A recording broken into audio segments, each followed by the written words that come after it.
Bonjour à tous, c'est Deva et aujourd'hui on va parler des grenats. Le grenat se forme dans les roches métamorphiques où il y a eu une extrême chaleur et une extrême pression. C'est une pierre vraiment très dure puisqu'elle a une dureté de 6,5-7 et elle n'a pas de clivage. Tous les grenats ne sont pas rouges et il existe en fait 6 catégories de grenats différents.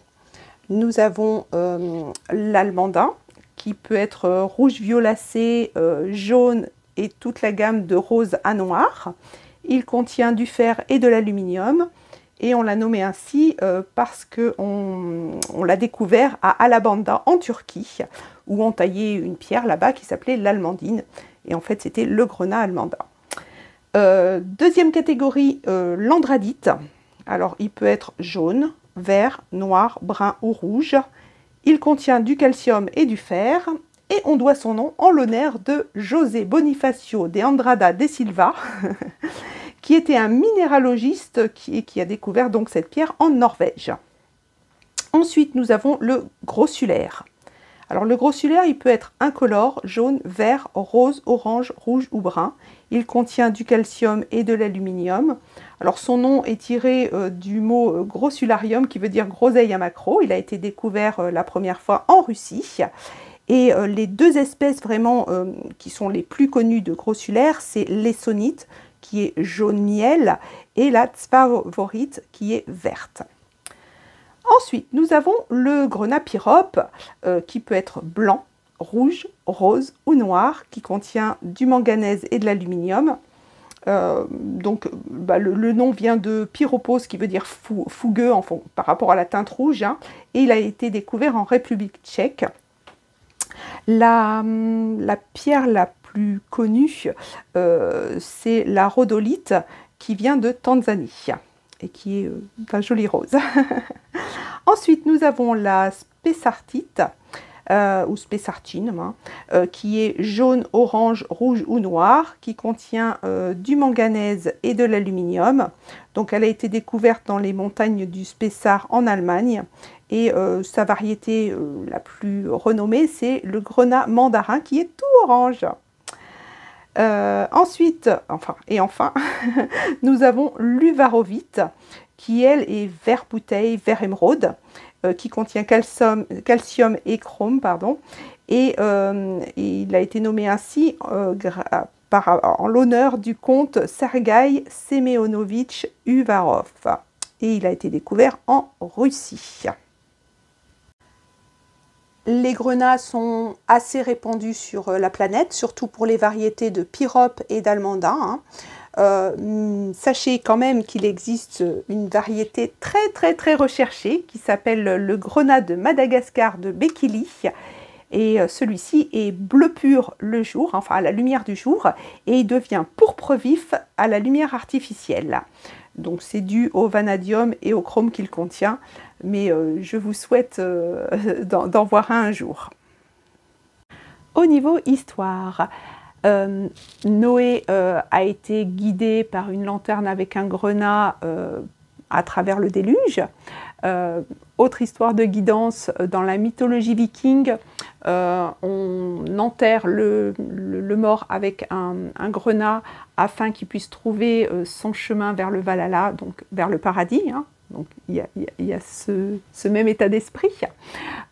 Ensuite, pendant les croisades, les chevaliers mettaient un grenat en dessous leur cuirasse afin d'être protégés en fait, hein, ça leur servait d'amulette. Je pense que comme c'est une pierre très dure, bon bah voilà, symboliquement c'est ça, voilà, ils avaient l'impression d'être invincibles. Et les guerriers Hunza du Pakistan, alors eux ils mélangeaient le plomb et le grenat pour en faire des balles, hein. Et, bon, des balles destructrices hein, du coup. Et voilà, c'est comme ça qu'ils ont gagné beaucoup de batailles. Et c'est de là que vient le mot grenaille d'ailleurs. Au niveau des vertus, alors le grenat c'est typiquement une pierre qui a une histoire de changement, de cheminement, d'aller vers l'avant.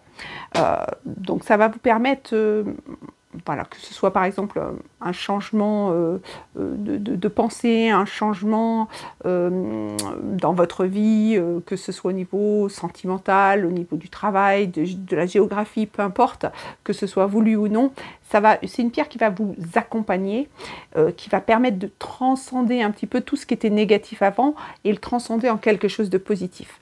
Donc ça va vraiment vous donner cette force, cette vigueur et avec un sentiment aussi de prendre la bonne voie aussi, de ne pas vous tromper. Autre chose, c'est aussi une pierre qui va vous redonner de l'énergie vitale.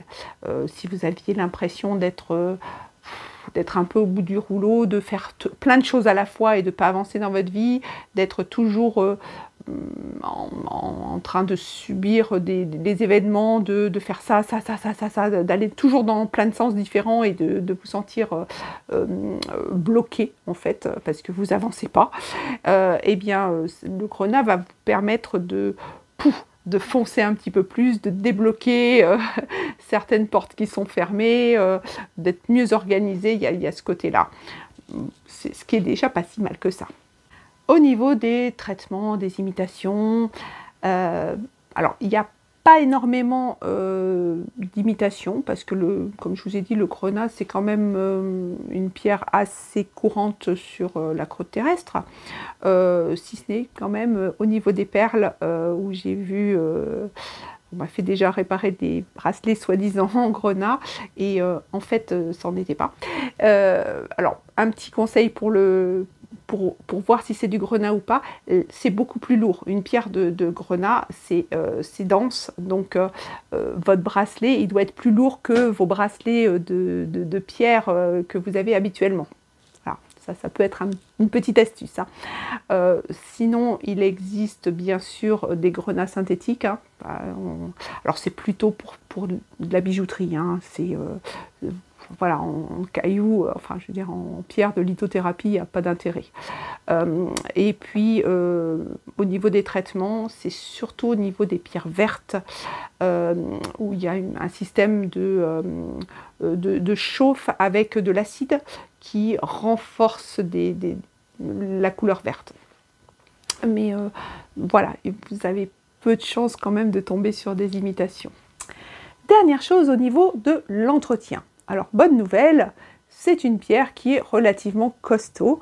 Donc, voilà, elle ne craint pas vraiment l'eau, elle ne craint pas le soleil, enfin pas à outrance en tout cas.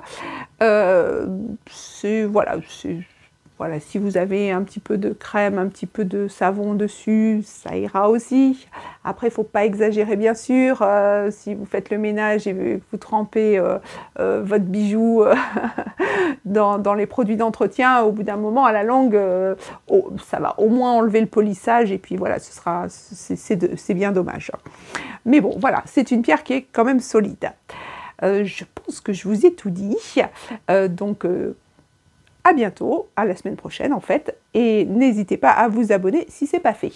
Bonne journée!